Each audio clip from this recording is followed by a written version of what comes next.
Before we begin, don't forget to like the video and subscribe for more bedtime stories. Let me know in the comments where you're watching from, and what time it is.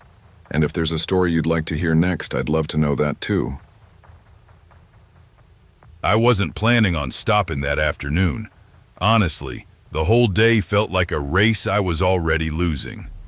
My name is Ryland Pierce, and at that point in my life, I was running on stress, caffeine, and whatever music my dying car speakers were still capable of playing. I had been driving since sunrise, heading from Davenport to the small town where my parents lived in western Nebraska. I hadn't seen them in almost a year. I kept telling myself that work was the reason, but truthfully, I'd just been avoiding the guilt trip lectures about settling down and finally proposing to my girlfriend.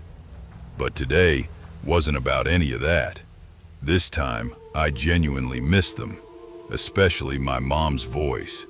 She'd been sick the last few weeks, nothing dramatic or life-threatening, but enough to make me realize how long I'd been too busy. So I left after a night shift, grabbed a Red Bull I regret drinking, and hit the highway. By 1:30 p.m., my stomach felt like it was folding in on itself. I told my girlfriend Quinn I wouldn't eat in her Hyundai anymore because apparently the smell of fast food gets into the seats. She had a point, I guess, so eating in the car was a no-go. I wasn't expecting to find anything but empty fields and more sky, but then I saw the faded sign rising beside the highway, KFC, exit 219, home of the best chicken in the Midwest, which honestly felt like a lie, because everything within 50 miles looked abandoned. Still, I took the exit. The parking lot was cracked, weeds growing through the lines, and one whole half of the lot sloped into a ditch. Someone had spray painted the back wall with "Stay Out After Dark," which I assumed was bored teenagers, but it still gave me a weird chill. I parked near the front, grabbed my wallet, and stepped out into the muggy, storm-heavy air. The sky had that heavy gray dome look, the kind that tells you lightning is coming, whether you like it or not. Inside, the place was empty, not slow lunch hour empty, more like nobody's been here in hours empty. The fluorescent lights hummed, the soda fountain dripped like it had a leak, and the air smelled weird, not rotten or anything, just stale, like the AC hadn't been on all day. Behind the counter stood an older woman, maybe mid-60s, curly gray hair pinned back with a red clip and a name tag that said, Glenda, shift lead. She had that wholesome Midwestern grandma vibe, sweet smile, soft eyes, and a voice that sounded like she gave out homemade cookies to neighborhood kids. "Afternoon, hun," she said. "You look like you've been driving a while." "Yeah," I chuckled. "Long day." "Well, you came to the right place. We're slow today, so your food'll come out quick."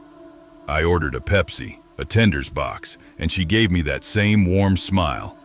"Sit wherever you like. I'll bring it out, sweetie."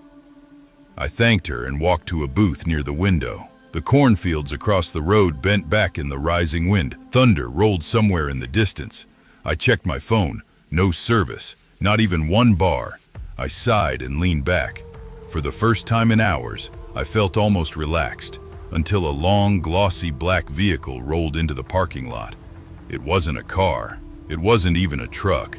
It was a black limousine, long, sharp-edged, polished even in the storm-dark light. It looked insanely out of place beside this run-down KFC, like someone cut and pasted it from another world. The limo pulled right up to the front, engine rumbling.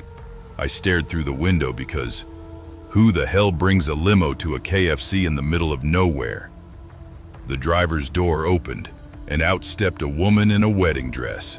Not one with dirt stains, not ripped or torn, not messy like she'd been running. This thing was perfect. Pure white lace everywhere, a long train trailing behind her. Except her makeup, mascara streaked down her cheeks like she'd been crying for hours. She stepped out, paused, and looked straight at me through the glass. I jerked my eyes away, pretending I wasn't staring. A second later, the front door swung open and she stepped inside. Her heels echoed across the empty restaurant. She spotted me immediately. I mean, there was nobody else to spot, and walked straight over. I froze like a kid caught doing something wrong. "Hey," she said softly. "Mind if I sit?" Yeah, sure." She slid into the booth across from me, hands shaking slightly as she tucked her dress under the table. She looked maybe late 20s, early 30s, beautiful, but exhausted, like she'd been through something nobody should ever go through. "I'm Rylan," I said. She shook my hand. "I'm Seraphine." Even her name sounded too pretty for this place. We sat there for a moment as thunder rumbled outside. "You probably think I look crazy," she said, laughing nervously. "I mean, you look like you had a day," I said gently. "But crazy? No." "Am I hideous?" "What?" "No, not at all." She met my eyes, searching for something. "My fiancé said he was attracted to me," she whispered. "Said he adored me, said I was everything he ever wanted." Past tense, not a good sign. "What happened?" I asked softly. She didn't answer immediately. Her gloved fingers tapped the table, slow at first, then trembling. "That depends," she said. "Do you actually want to know, or are you just being polite?" "I want to know," I said, before I could stop myself. She stared at me, face unreadable. Then she reached across the table and grabbed my hand. Her white gloves had dark reddish stains scattered across them. Not ketchup, not sauce. Blood. My stomach dropped. "I like you," she whispered. "You're honest. Not like James." "James?" I asked slowly. "My fiancé." Right then, Glenda appeared with my tray. "Oh my lord, don't you look lovely," Glenda said, smiling at the bride. "Haven't seen a wedding dress up close in years." Seraphine didn't even look at her. "Can you give us a minute? My friend and I are talking." Her tone wasn't mean. It was dark, icy. Glenda's smile twitched. "Well, sure thing, hun. Holler if you need refills." She shuffled back toward the kitchen. Seraphine leaned closer. "Can I tell you a secret?" she whispered. I swallowed hard. "Okay." She smiled. Not sweet, not sad, just wrong. James lied to me, lied straight to my face, lied to everyone, and I found out. Thunder cracked overhead. The lights flickered. I forced my voice steady. "What did he lie about?" Her eyes widened. "He said he loved me, said I was his world, said he wanted forever." A pause, then softly. "He didn't." I nodded slowly, wanting to keep her calm. "Sometimes people..." She cut me off with a laugh, a sharp, broken sound. "You think he just changed his mind? Is that what you think?" "No, Seraphine suddenly stood up. "You're leaving me too, aren't you, Rylan?" "No," I lied instantly. I think I left my wallet in the car. Let me check." "I'll walk with you." My mind screamed no, but my mouth said, "Sure." We walked outside together. Wind whipped her veil sideways. The limo loomed in front of us like some silent black creature. The front bumper was smashed and smeared with blood. My heart hammered hard enough I felt it in my teeth. She stopped walking, caught me staring, and smiled calmly. "That was our best man," she said.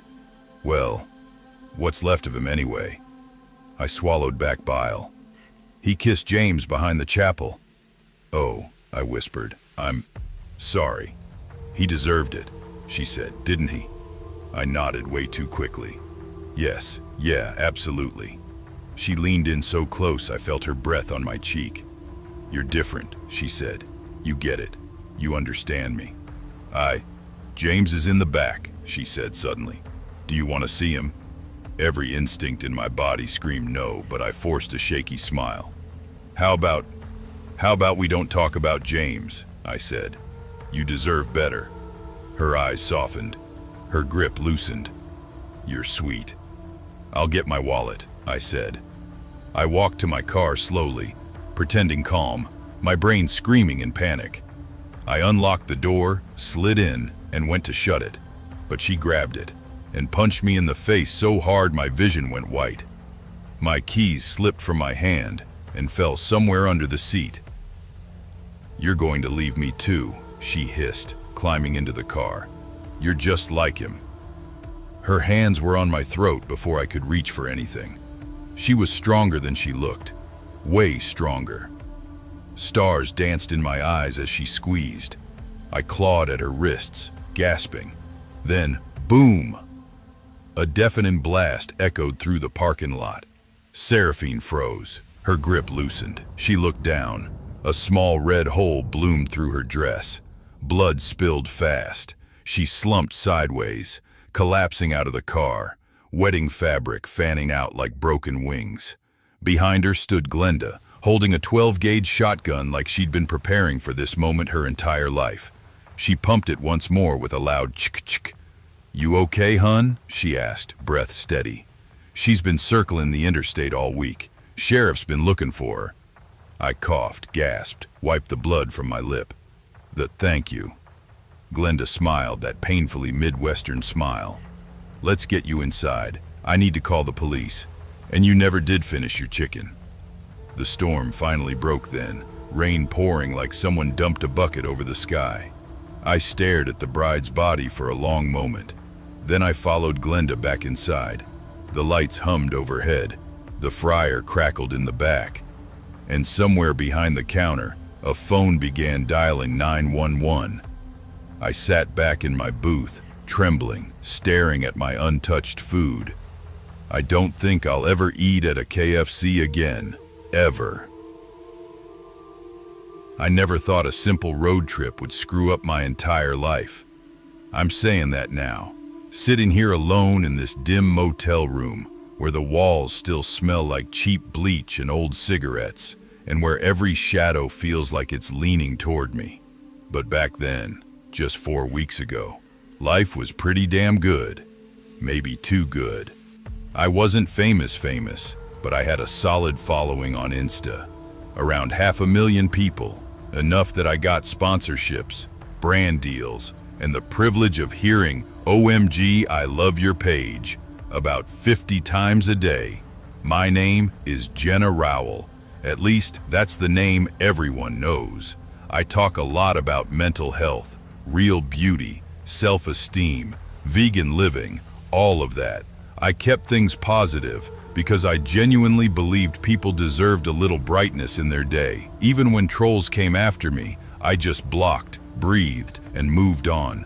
But one thing I never talked about was my past. Not because it was traumatic or dramatic, just embarrassing. I grew up in a tiny Midwest town called Hawthorne Ridge, population cornfields. The high school was falling apart even back then, and my graduating class could have fit in the back of a school bus if we squeezed. I wasn't popular, not at first. I was the shy girl in the second-hand clothes, whose mom worked double shifts, and whose dad had left before I even learned his face. I didn't become confident until college, and honestly, I never cared to revisit the awkward girl I used to be. So no, my followers had no idea about Hawthorne Ridge High, and I liked it that way. That brings me to the road trip. I was driving across state lines to visit my mom, who'd recently moved in with her sister after a hip problem made it impossible for her to work. I wanted to get there before nightfall, but I hadn't eaten anything since morning. So when my stomach growled loud enough to make me check if something had crawled inside me, I pulled off the highway and into the one place that actually made my mouth water. KFC. Not vegan, obviously. But I wasn't getting food. I was getting coffee. Their coffee was surprisingly good. Don't ask me why. And I needed caffeine, or I was going to pass out behind the wheel. I turned into the parking lot of a small, weirdly isolated KFC in a town called Creekside Bend. The building sat alone, surrounded by trees, the nearest gas station at least a quarter-mile back. The sign flickered like it couldn't decide if the C was worth staying lit. It was 4:15 p.m., not late, but the vibe already off. The lot had only 3 cars, an old blue Honda, a dusty pickup, and what looked like a rental sedan. Inside, the air smelled like oil and floor cleaner. The counter was empty except for a cup of soda someone had left behind. A young guy with a short fade haircut and a name tag that read Casey leaned on the back counter, scrolling on his phone.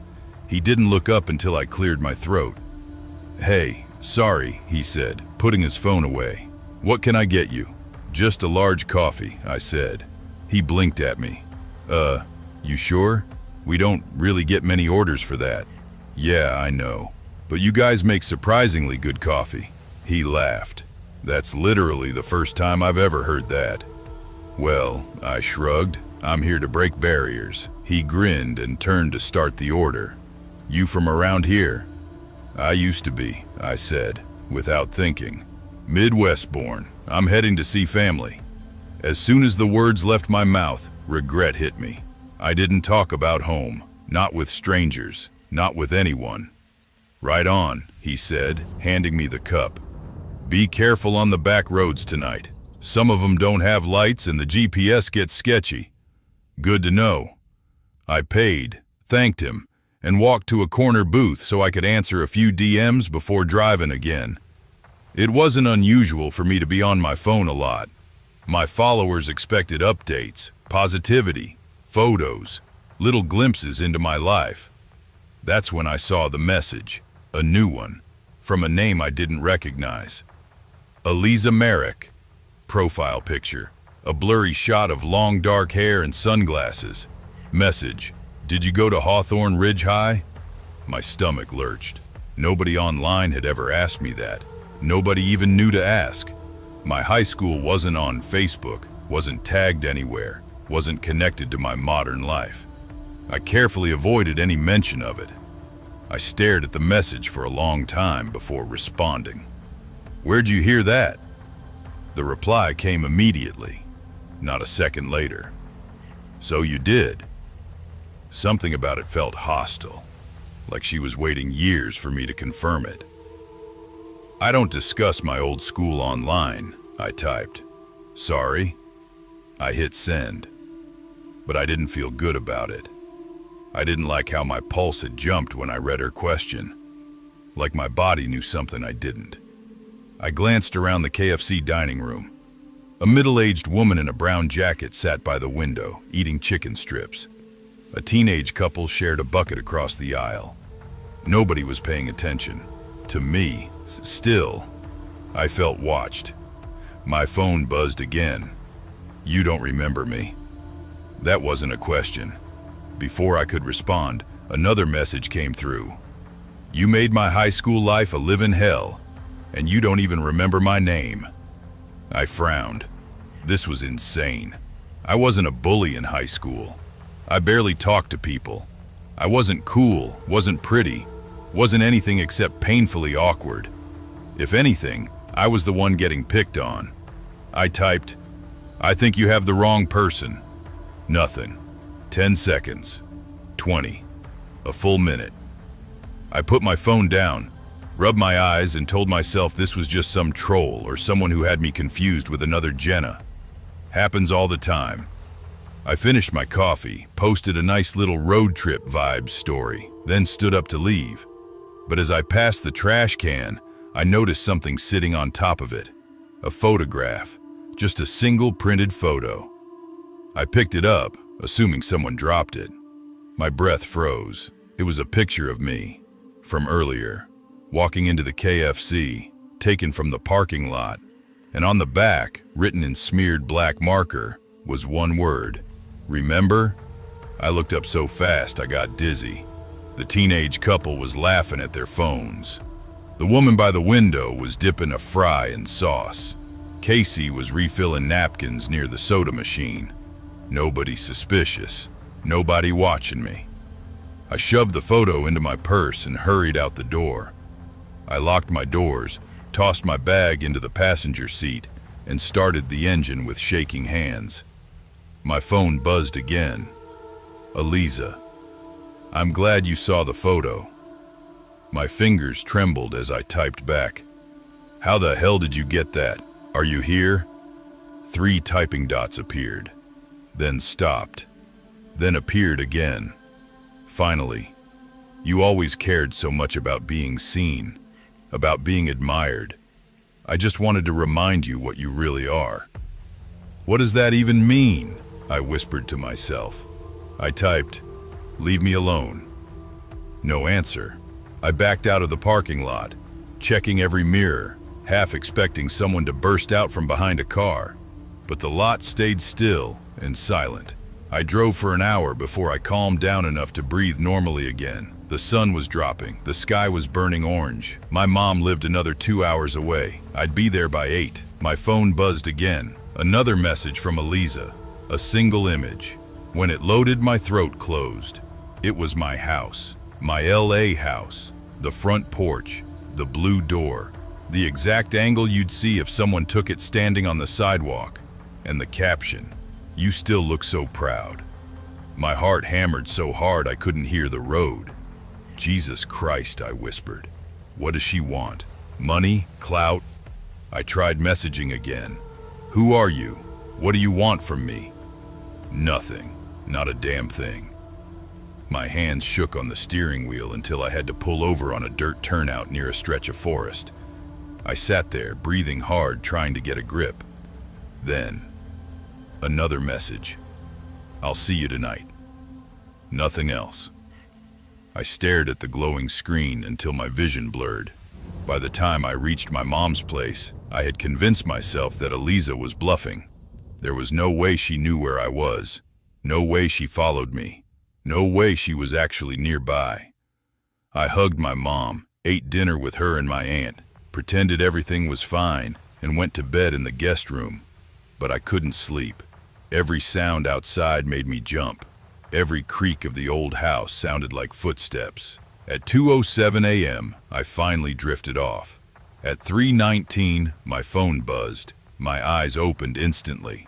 I reached over, grabbed it, and felt my stomach drop. A new post was on my Instagram, posted from my phone, while I was asleep.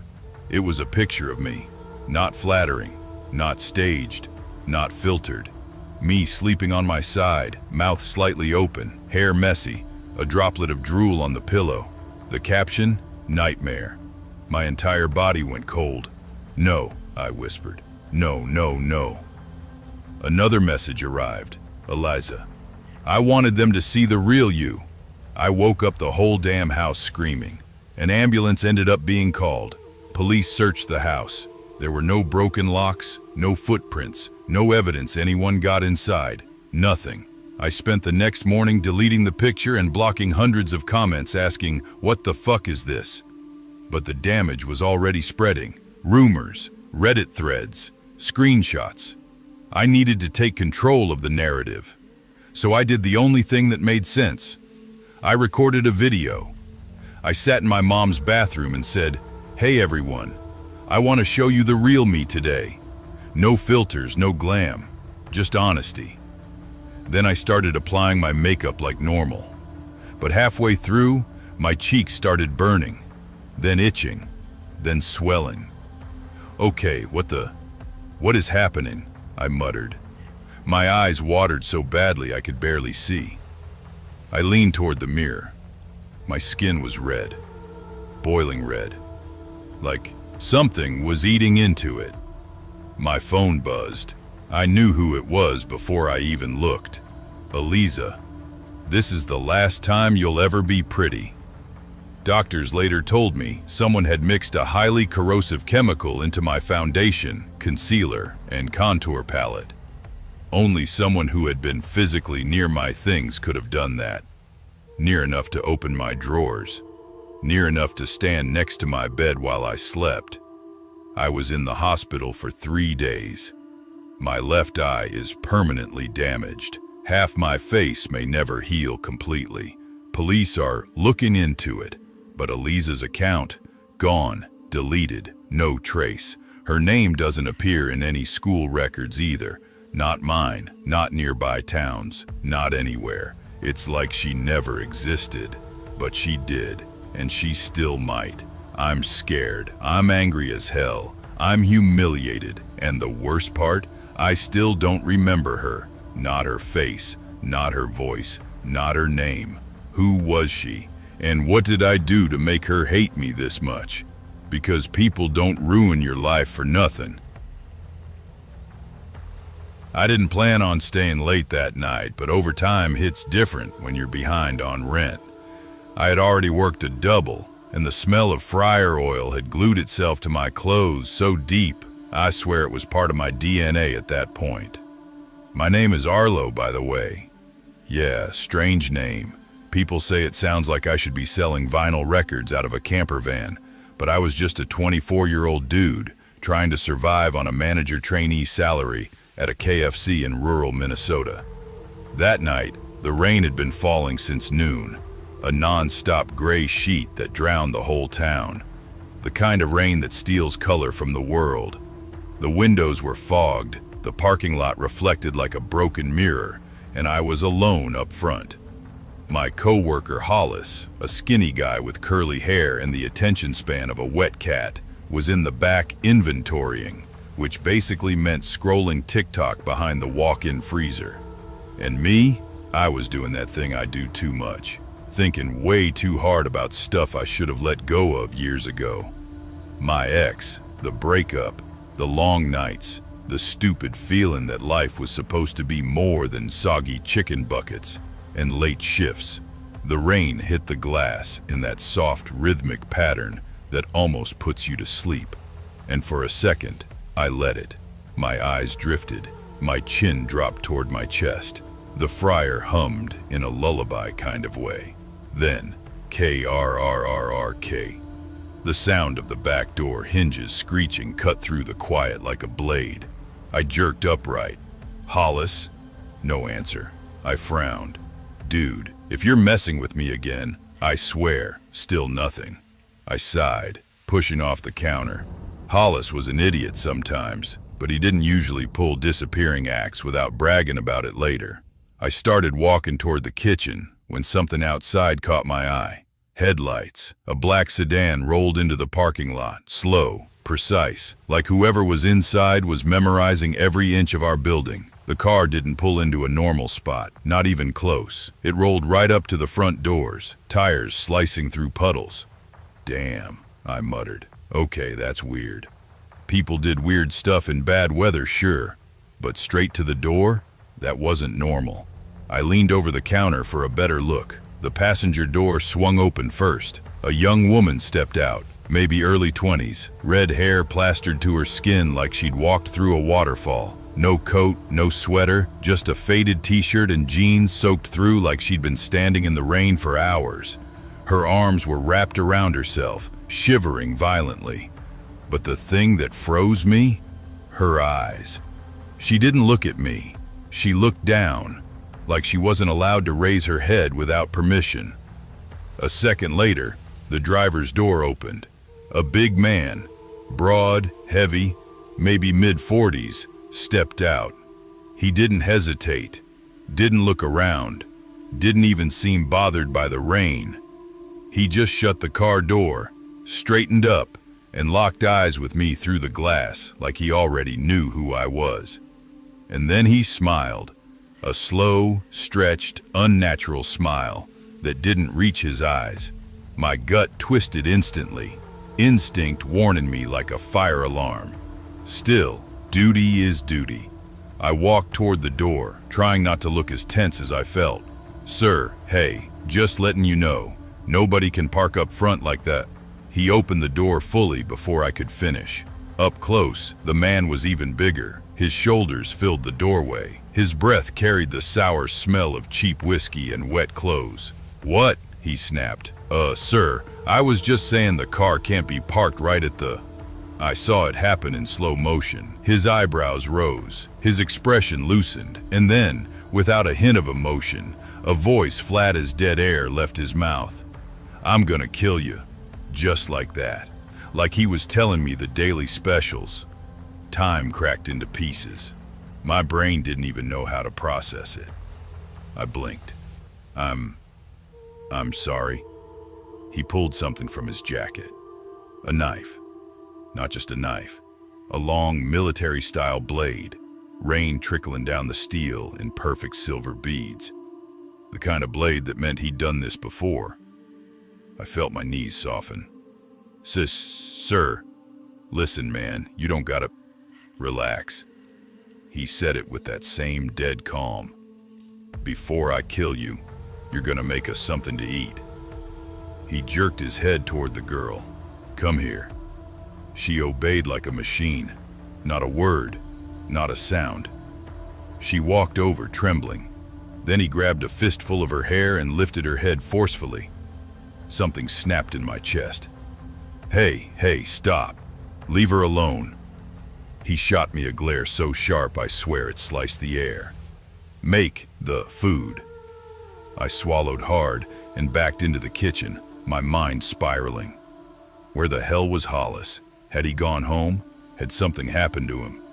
I grabbed the serving spatula with shaking hands and dropped it immediately.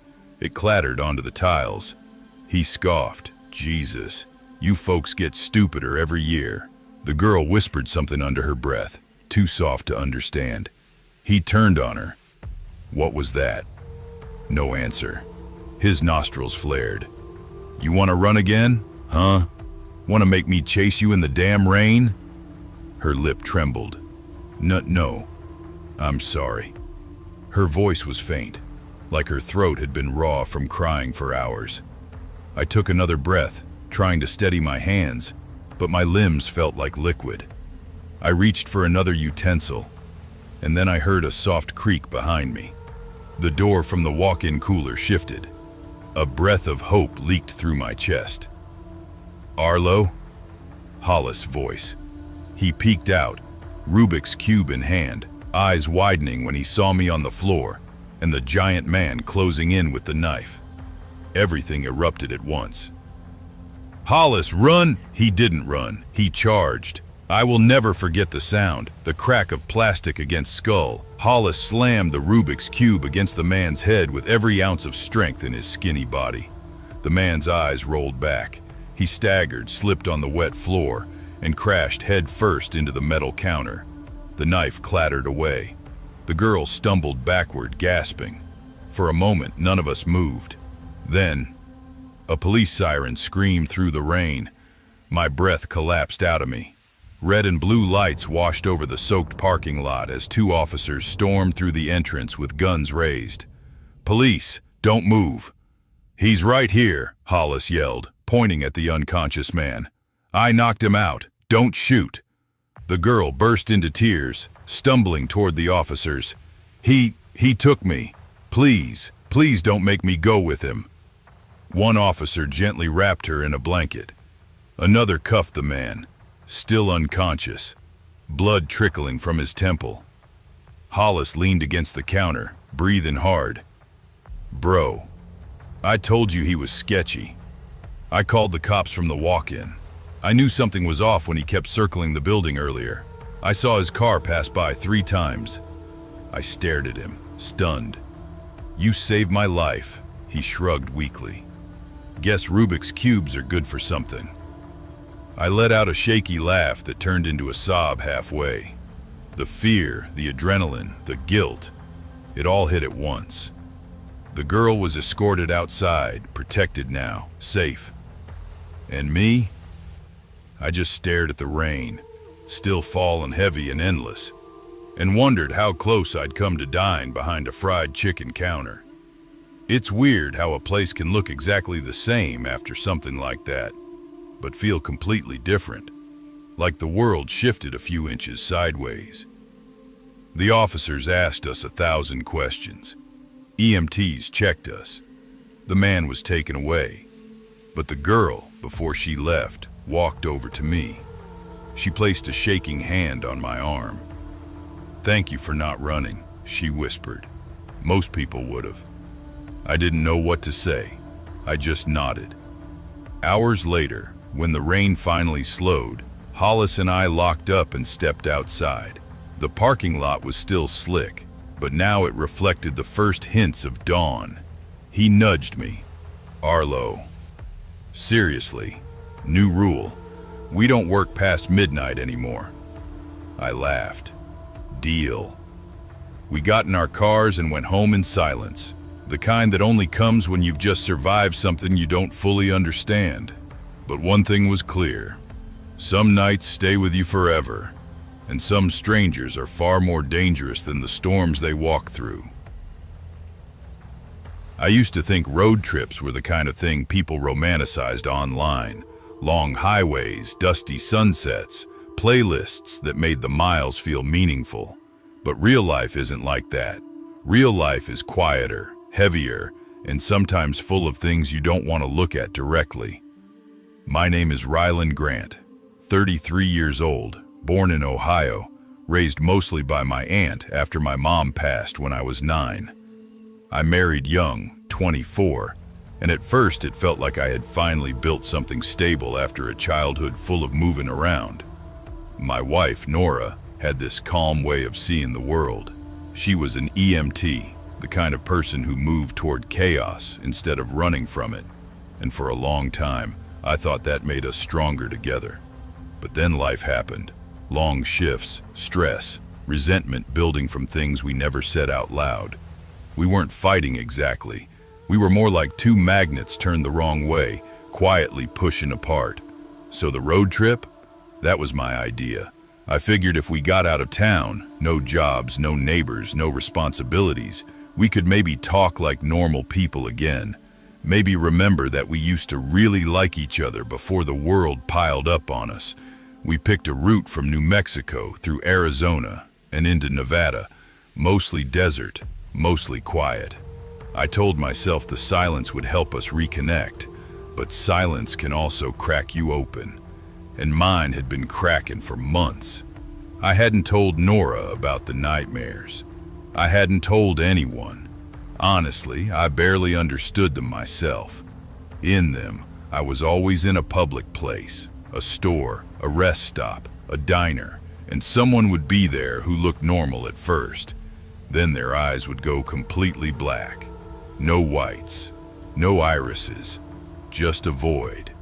And they would stare at me like they knew me personally, like they had been waiting. Then they'd start coming toward me. Every time I woke up drenched in sweat, my pulse hammering like I'd been running for my life. The dreams felt so real that sometimes, when I woke up, I couldn't shake the feeling that something had followed me out. I didn't tell Nora all that. I didn't want her thinking I needed a doctor, or worse, that I was losing it. But the truth was simple. I was scared, and fear has a way of leaking into everything. By the time we'd been on the road 3 hours, the AC in our old Tacoma had basically given up, blasting nothing but warm air.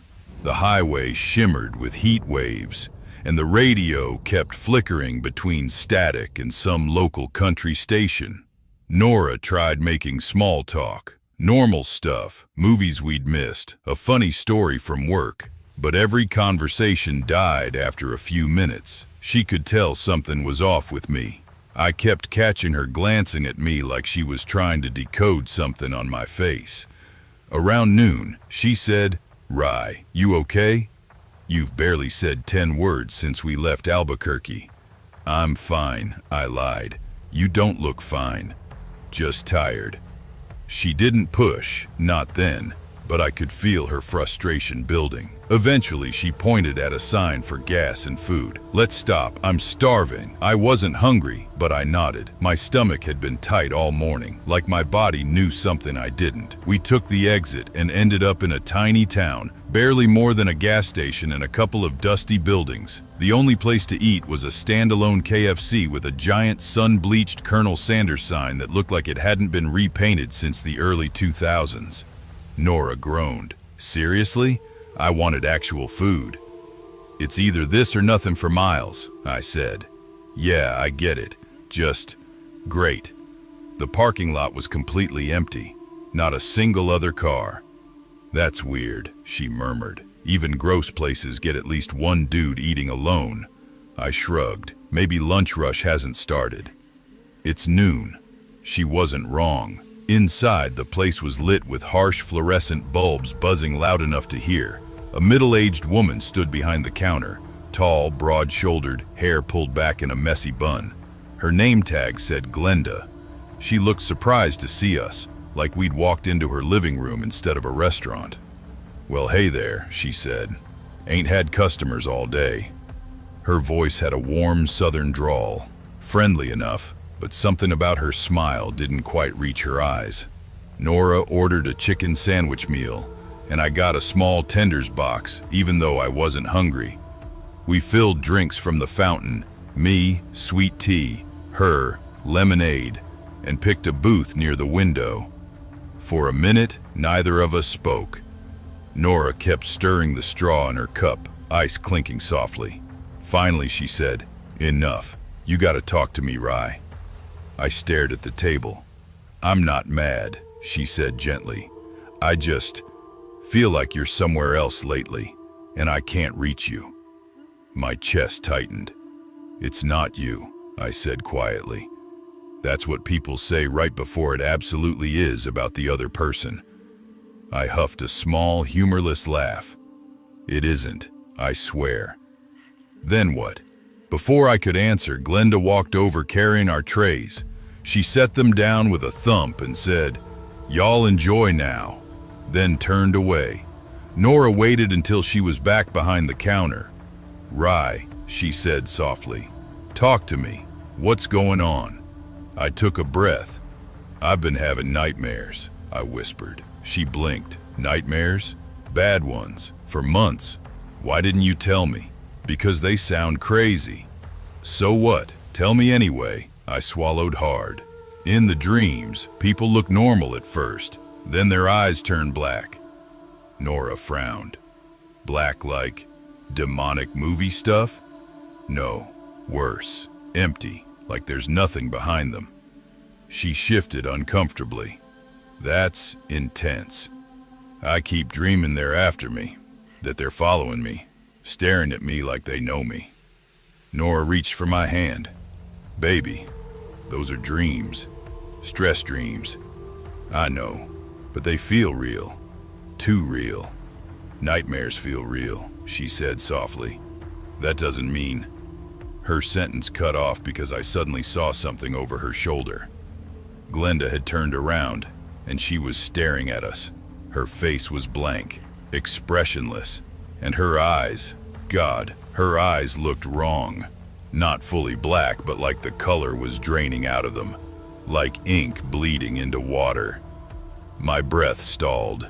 She blinked and they looked normal again. Nora followed my gaze.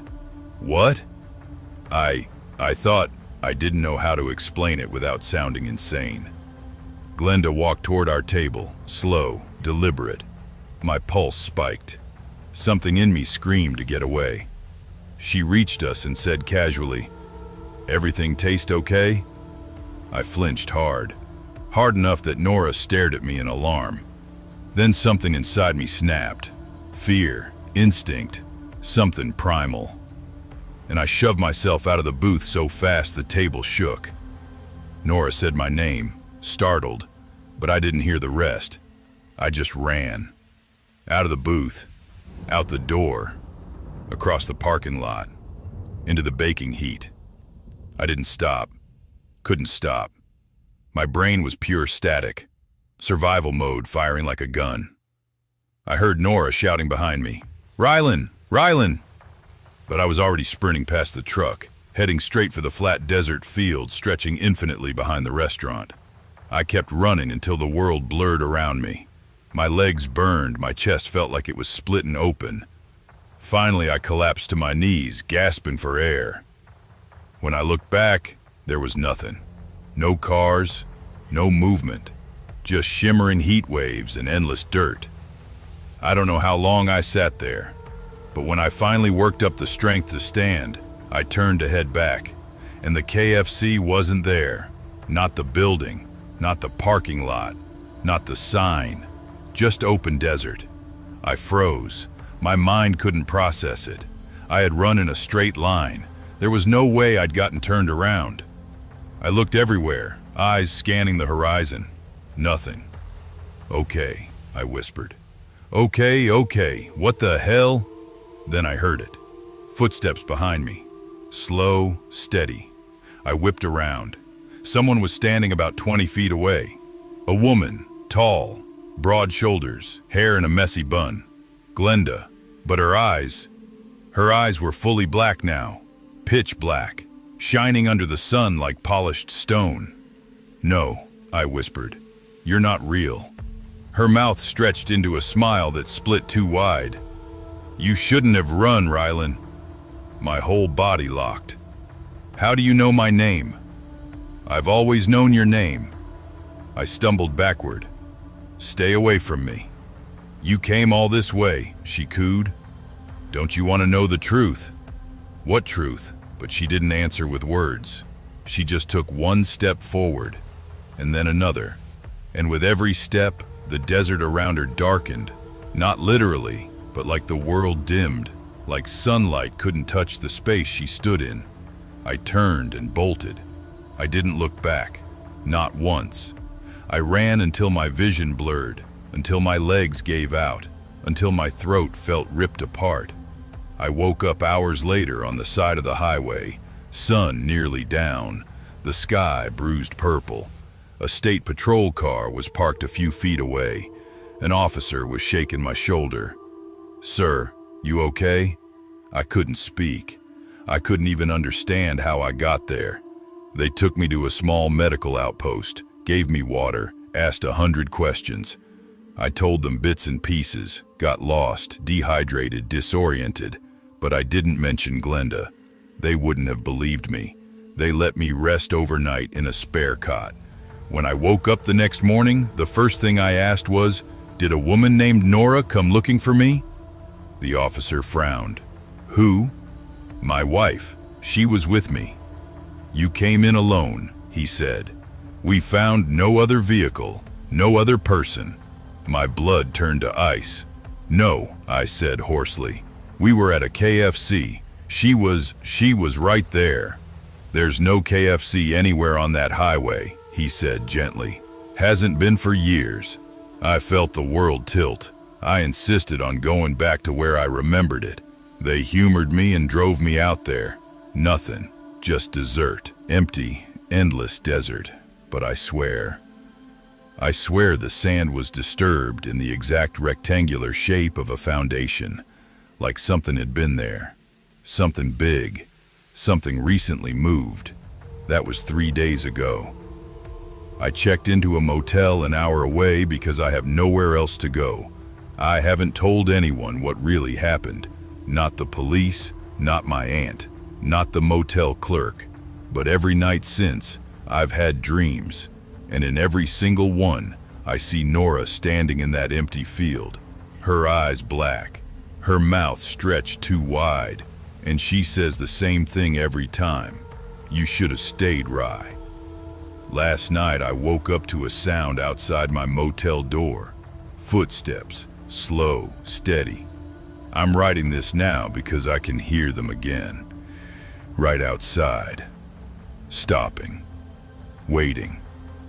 I think Glenda found me. I think Nora is with her. I don't know what they want. But they're here. They're right outside. And the doorknob is starting to turn. I wasn't supposed to be in Redwater, Arizona. Hell, I wasn't supposed to be anywhere near the desert that summer. But when my girlfriend Rowan booked a relationship reset road trip, I didn't argue. Things between us had been weird. Not explosive, not toxic, just hollow. Like two people trying to remember how to love each other after life took heavy swings at us. We'd been together 4 years. The last 8 months were filled with job stress, canceled plans, arguments about nothing. So when she came home one afternoon and said, "Let's get out of here. No phones, no work. Just us," I packed my bags. We drove west until the air tasted dusty and hot. The place we stayed, a little Airbnb on the edge of Redwater, wasn't fancy, but Rowan liked it. And Rowan was trying. I could see it. in the way she reached for my hand more, asked about my day, cracked small jokes. I wanted to meet her halfway. I really did. But that night, the night everything went to hell, started with something so stupid I almost laughed thinking about it. Rowan wanted fried chicken, not just any fried chicken, KFC, and not just any KFC. "This one has a 4.9 rating, babe," she said, showing me the screen as though she'd discovered the lost city of gold. 4.9? Who rates a KFC that high? We have to check it out. I smirked, shaking my head. Who even Yelp reviews a KFC? "People with taste," she shot back. "Come on, let's go, I'm starving." But the way she said it, her eyes had this odd spark. Too hungry, too eager. Like this wasn't just a craving, like it meant something. Still, I grabbed the keys. All right, let's roll. Redwater wasn't exactly a booming city. It was more like an old mining town that got lost in time. Neon signs flickering, desert wind scraping dust across the road, the kind of quiet that made your ears ring. As we drove, Rowan stared out the window, fiddling with the strap of her seatbelt. "You okay?" I asked. "Yeah. Why?" "You're bouncing your knee like you just chugged 3 Red Bulls." She laughed lightly, but it didn't touch her eyes. "I'm just hungry." But I'd been with her long enough to know when hunger wasn't the thing on her mind. "You sure that's all?" I pressed. Rowan inhaled slowly. I don't know. I've been thinking about us." Ah, there it was. I tightened my grip on the wheel. "We can talk. We're in the car for like 15 minutes. She nodded, swallowing hard. "I don't want to ruin the night." "You're not." She stared ahead, voice barely above a whisper. "I'm scared we're losing each other." That hit me harder than the sun glare off the windshield. "Ro," I said gently, "we're here, aren't we? We're doing this trip. We're trying." She nodded again, then forced a smile. "Yeah, you're right. Let's just get chicken." But the tension never left her shoulders. The building sat alone on a wide, empty lot. Older, faded paint, too quiet. But the neon KFC sign glowed bright, almost too bright. "Looks kinda dead," I muttered. "Probably because it's late," Rowan said. "People here sleep early." "Or because something feels off," I said under my breath. Rowan didn't wait for me to park fully. The second the car stopped, she jumped out. "Whoa, Ro!" I barely had time to grab my wallet. She practically sprinted to the entrance. "Slow down," I called. But she didn't. It bugged me. Rowan was never impulsive like that. Inside, the place smelled like bleach more than chicken. A single employee stood behind the counter, a tall guy with a sunburnt face, thick black hair, and eyes that studied me a little too long. "Hey," I said, catching my breath. "My girlfriend just came in here. Blonde hair, red hoodie. You see her?" He didn't hesitate. "No woman," I blinked. "What? Dude, she walked in like 10 seconds ago." He stared at me blankly. "No woman," he repeated. "You order?" "Bro, I'm not crazy," I snapped. "She came in. Where is she?" The guy's expression didn't change, not even a flicker of recognition. "No woman," he said a third time, more irritated, and something cold rolled down my spine. Because he wasn't lying, he wasn't joking, he wasn't confused, he was covering something. "Listen," I said, leaning on the counter, "just tell me where she went, please." The man's eyes shifted, just slightly, to something behind me. Before I could turn, he pulled a cleaver from under the counter. "Stupid tourist," he muttered, swinging the blade in the air, pointing at a hallway behind him. "Move." My mouth dried instantly. The realization hit like a gunshot. The KFC was bait, a lure, a trap, and people like us were the catch. Fear exploded through my chest. But Rowan was somewhere back there. I lifted my hands slowly. "Look, man, don't hurt her. Don't hurt me. Just tell me what you want." He smirked. "You'll see." He jabbed the blade toward me. "Go." Every step down that hallway felt like walking into a grave. The lights flickered. The smell of detergent got stronger. I heard something, soft, muffled crying, echo somewhere ahead. "Rowan," I whispered. "Quiet!" the man barked, slapping the flat side of the cleaver into my shoulder. Pain shot through my arm. "Please," I choked out. "Let me see her." "You see her soon," he said darkly. We reached a steel door. "Open." My hand shook so bad I almost missed the handle. Inside, Rowan sat on the floor, hands zip-tied, face soaked with tears, hair sticking to her cheeks. She looked up. "Eli," she whispered, voice shattered. I felt my soul rip open. "Ro, baby, I'm here." Before I could take another step, the man shoved me inside. I staggered forward. He followed, and the second his foot crossed the doorway, I took my chance. I shoved backward with everything I had. My shoulder slammed into his ribs. He gasped, stumbling forward.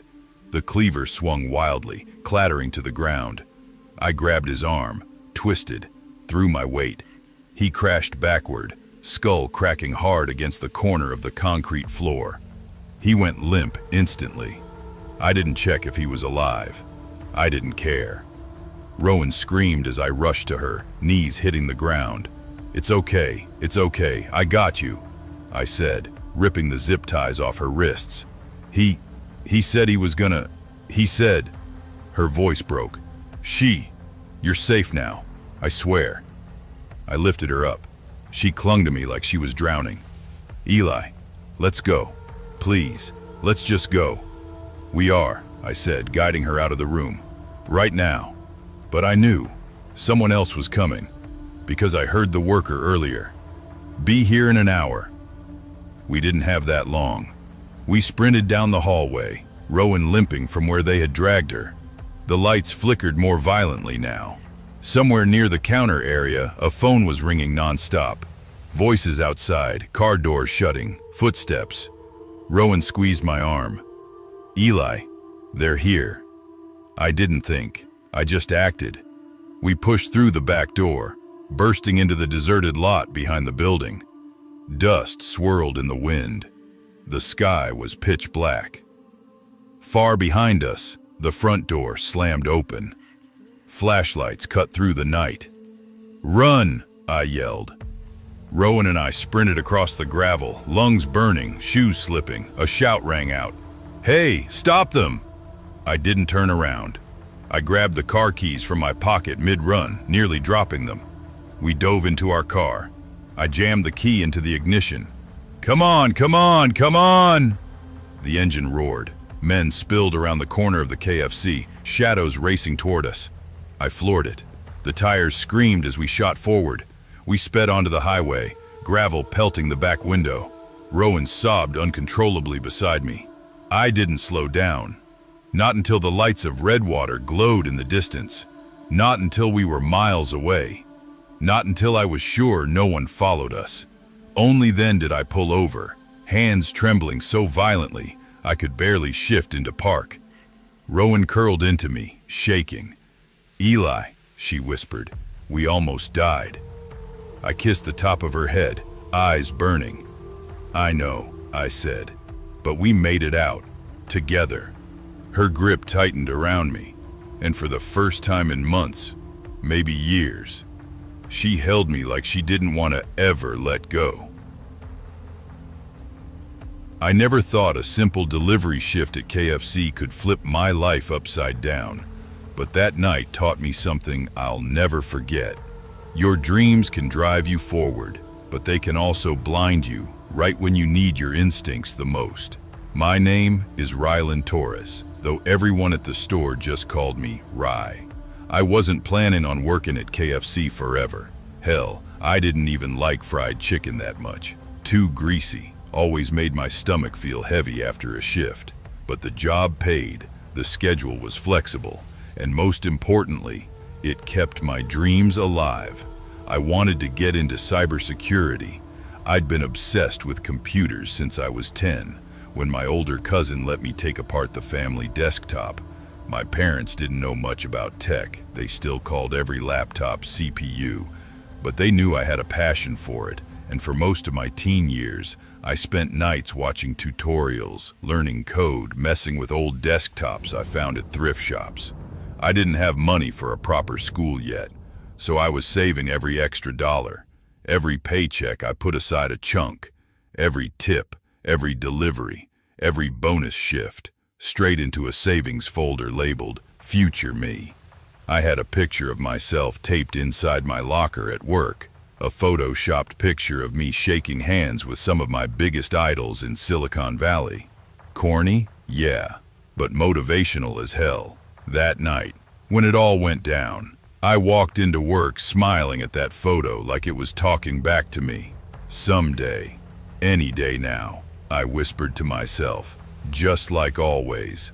The store smelled like everything fried under the sun. Chicken, oil, biscuits, fries. Some people hated it. I kind of found it comforting, like a messed up version of home. I clocked in, tied my red apron, and checked the delivery tablet. Rye, my manager Torrance, called from the front counter. "You good to take deliveries tonight? Got a couple drivers out."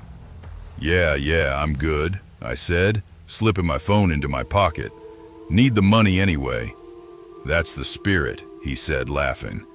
"Hey, you've been saving up for that computer thing, right?" "Cybersecurity," I corrected. "And yeah, almost there." "Man, that's awesome," he nodded. "Get out of this grease pit while you can." I laughed. That's the plan. The night started slow. A couple easy drop-offs.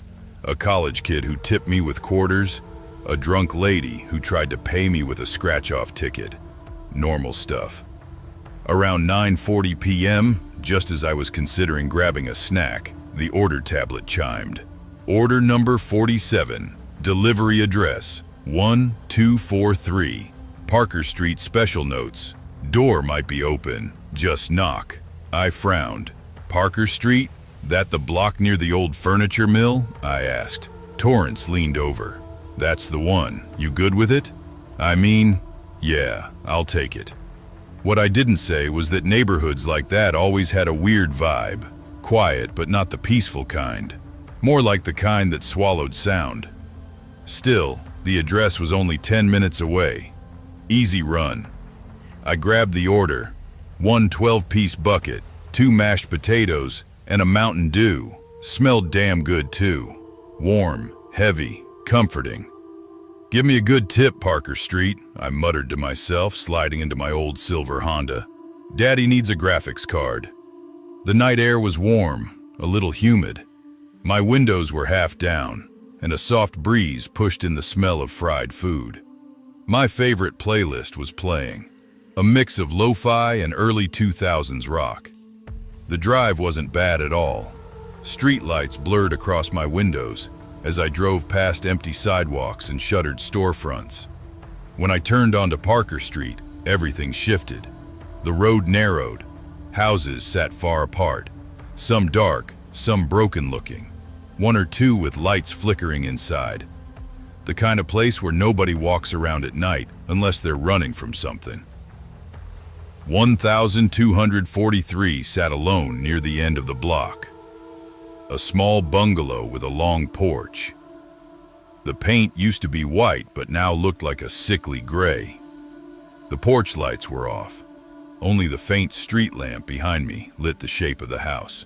What immediately caught my eye was the front door. It was cracked open, just a sliver, like someone walked in and didn't bother closing it. Okay, I muttered under my breath. Weird, but whatever. I parked, grabbed the warm bucket of chicken, and stepped out. My heartbeat kicked up a tiny bit. Not fear, just caution. "All right, let's not be dramatic," I whispered. "Get the tip and get out." I climbed the porch stairs. The wood creaked under my feet, sharp, brittle. I swallowed. "Hello?" I called out, knocking lightly. "KFC delivery." There was no answer, just stillness. I tried again, louder this time. "Hello? Got your order." For a second, I thought maybe nobody was home. Maybe they forgot. Maybe they were in the bathroom or something. Then, a voice came from inside. Low, raspy, close. "Come in." My stomach tightened. "No, sir. I can hand it to you from here," I said, trying to keep my voice steady. Silence. Then footsteps. Slow, dragging footsteps. The door slid open another inch. A man poked his head out, bald, maybe in his late 40s, thin face, dark circles under his eyes like he hadn't slept in a decade. He smiled, a small, stiff smile. "You the chicken guy?" he asked. "Yes, sir. Order for Parker Street, bucket meal." Good, he said, nodding too fast. "Can you bring it in for me? I gotta get the cash." I hesitated, my gut clenched hard. I can just wait here, sir. No problem." "Oh, no, he laughed, but the laugh didn't match his face. "It's fine. Come on in. Won't take a second." He turned around before I could reply, walking back inside. I stood there, frozen. Something was wrong.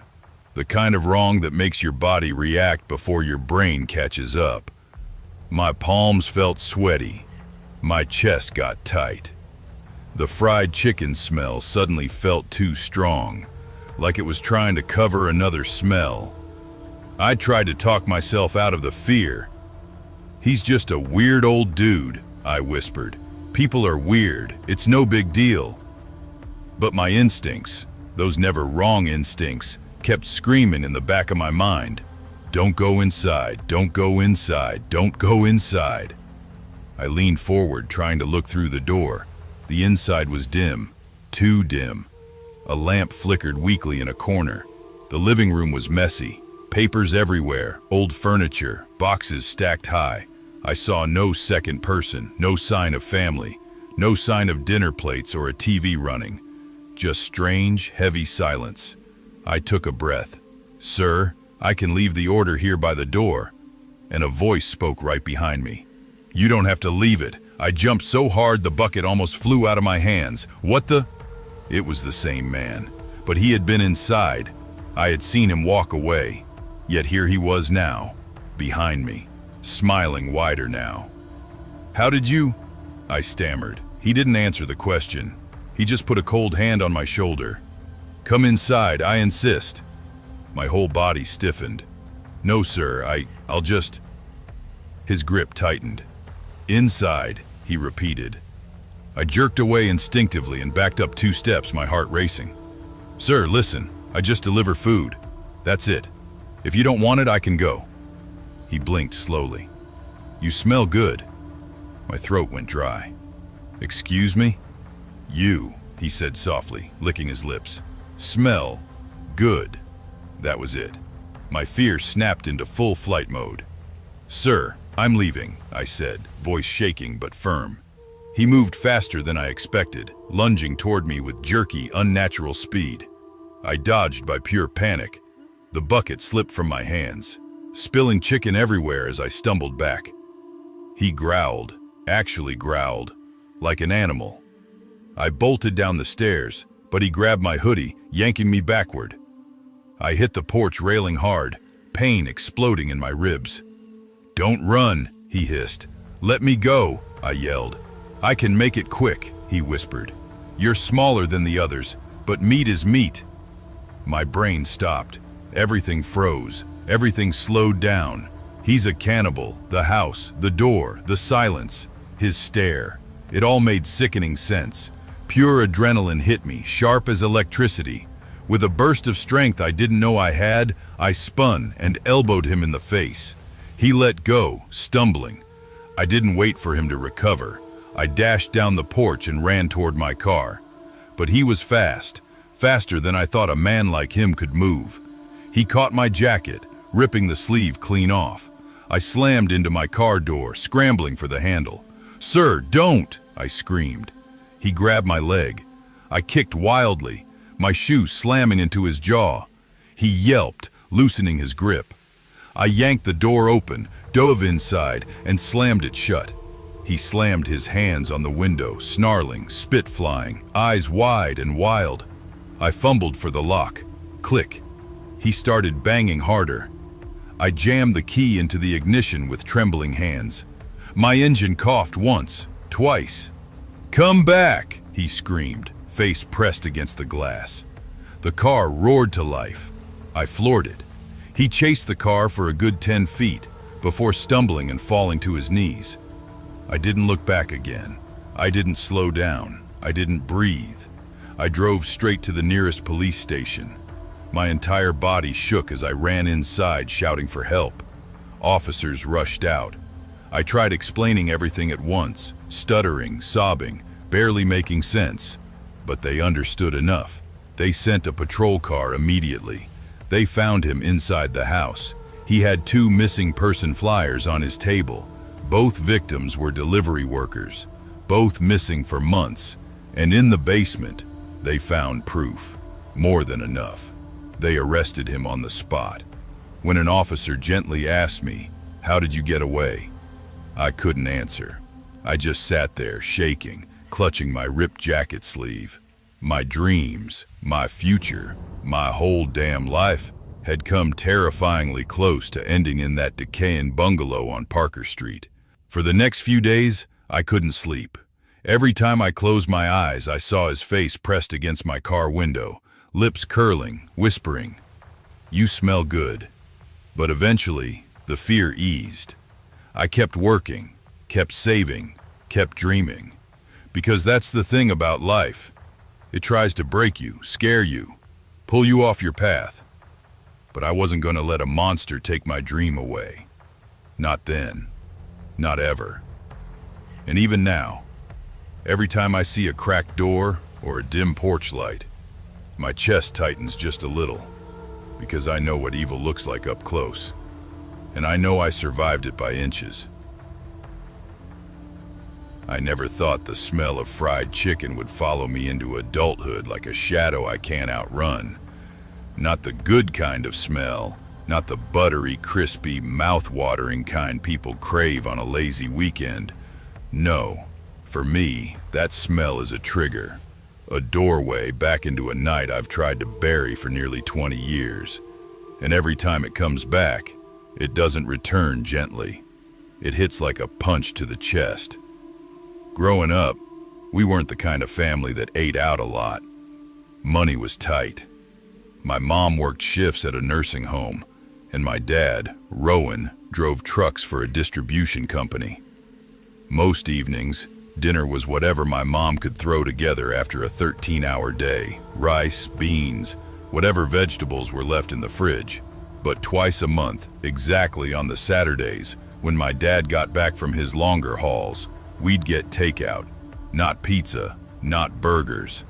Always KFC from a place called KFC Woodsboro, a small, slightly rundown location tucked between a pawn shop and a tax office in the outskirts of a mid-sized Virginia town. To us, that bucket of fried chicken meant celebration. It meant we were all in one place. It meant we made it through another week. My dad usually picked up the order alone. I wasn't usually involved, but the night everything changed, I decided to tag along, a last-minute decision that still sticks in my throat like a stone. I was 9 years old enough to notice things, young enough to ignore the danger in them. It was early November, right in the gap between Halloween decorations coming down and Thanksgiving stuff going up. The sky carried that almost winter bite, the kind that makes your breath come out in clouds even though it's not freezing yet. "Grab your jacket, kiddo," my dad said, jingling his keys. "You coming or staying?" "I'm coming," I said, without thinking. He smiled, tired but warm. "All right then, hop in." We drove through Woodsboro for about 15 minutes. The sun was almost gone. Streetlights flickered with that buzz, buzz, buzz sound like they were fighting for their lives. People were heading home and stores were closing. And then we pulled into the KFC lot, nearly empty except for a silver sedan and a red pickup with a tarp tied badly over the back. My dad pocketed his wallet. "Stay close, all right?" "Yeah," I said, rolling my eyes like kids do when they think they know more than they do. The door chimed as we stepped inside. The start felt normal, too normal. The place was weirdly quiet. Quiet in a way that felt wrong, but not enough to raise alarms. 2 employees were behind the counter, a teenage girl with braces wearing a headset, and an older guy filling mashed potato cups with robotic motions. Only 1 customer was inside, a man leaning on the counter placing an order. He wore a tan jacket and kept glancing over his shoulder like someone running from the past. My dad stood behind him. "We'll be quick," he whispered to me. But I was already distracted. The restaurant smelled like warm grease, cleaning chemicals, and toasted biscuits. The floors were shiny, too shiny, and the overhead lights flickered every few seconds. Bored, I drifted a little toward the back of the restaurant where a side door opened to the parking lot. I didn't go outside, but I stood near the glass, staring at the reflections of street lights, the smear of clouds overhead, the distorted shapes of cars passing by. I didn't hear her come in, not until she spoke. The woman. "Hey there, sweetheart." Her voice was soft, almost sugary. When I turned, a woman was standing behind me, not old, maybe mid-30s, wearing a long dark sweater, jeans, and big circular earrings that swayed when she moved. She smiled, a wide, practiced smile that felt off, too warm, too deliberate. "You here with your dad?" she asked, her head tilting slightly. I nodded because that's what polite kids do. She extended her hand. "I'm Lila. My parents taught me to shake hands, so I put my hand in hers. And that's when I felt it, her grip tightening, not painfully at first, just firm, then firmer. She didn't let go, not immediately. Her eyes flicked toward the side door. "Come walk with me for a sec, honey," she said, still smiling. That was the moment, the exact second, where something inside my stomach sank. Something primitive, a warning bell I didn't understand then. But I didn't pull my hand away. I didn't scream. I didn't run. I was just a kid, and she was an adult who sounded nice. She moved first. I followed before I could think. The cold evening air hit my face the moment the door swung open. We stepped outside. The parking lot was almost empty now, except for a dark blue van idling near the curb. A van with rust eating through the wheel wells. A van with its sliding door slightly open. And there, behind the wheel, was the man who had been inside earlier. The one ordering food. The one glancing over his shoulder. He didn't look at me at first. He looked at her. "You good?" he asked, voice shaky. "We're fine," the woman, Lila, said quickly. "Get ready." That's when fear finally surged. My hand jerked. "Wait, I need to tell my dad." "It's okay," she cooed. "He knows you're with me." That didn't make sense, but before I could protest again, she pulled harder. I stumbled forward. "Let me go," I whispered, too soft, too scared. "No, sweetheart," she said, her tone shifting. "No more sugar. Don't make this difficult." She tried to lift me into the van, and then, a roar behind us. "Hey, let him go!" My dad's voice, explosive, desperate, raged in a way I had never heard in my entire life. He was sprinting toward us from the restaurant door, his boots slamming against the pavement, face twisted with a fury that made him look like a different man entirely. Lila panicked. "Go! Go!" she screamed at the driver. The man froze. I don't think we should go!" she shrieked again. My dad was getting closer. The man panicked, slamming the van into drive. The engine roared. The vehicle jerked forward, but not before Lila gave me one violent shove. I fell backward, hitting the pavement hard. My palms shredded on the gravel. My breath ripped from my lungs. The van sped off, tires screeching, the smell of burned rubber filling the air. My dad skidded to his knees beside me, pulling me into his arms like he was afraid I'd vanish if he didn't hold tight enough. "You okay? You okay? Look at me. Look at me, kiddo." His voice cracked. He was shaking. I'd never seen him scared before. Inside the KFC, I sat in a booth, trembling uncontrollably. My dad paced the length of the restaurant like a caged animal, still breathing heavily. 2 cops showed up. One knelt in front of me. "Can you tell me what they look like, buddy?" His voice was gentle, but my throat wouldn't form words. "The woman," I finally whispered. "She smiled too much." The officer nodded slowly, like he understood exactly what that meant. They never found the van, never found Lila, never found the man. No license plate, no real leads, nothing. And we never went back to that KFC, not once. I'm an adult now. I've built a life, got a job, friends, responsibilities, but the fear never left. Every time I walk past a van, a jolt of cold hits my stomach. Whenever I smell fried chicken, even at a grocery store, I am right back in that parking lot. The pavement scraping my palms, my dad screaming my name. And sometimes, when I'm alone, I catch myself thinking, what if my dad had been a minute slower? What if I had walked outside just a few seconds earlier? What was waiting for me inside that van? No matter how many years pass, one truth stays burned into me. Sometimes evil doesn't look evil. Sometimes it smiles. Sometimes it offers you a hand. And sometimes it walks into a KFC at 6:45 p.m. on a quiet November evening and waits for a child who thinks the world is safe.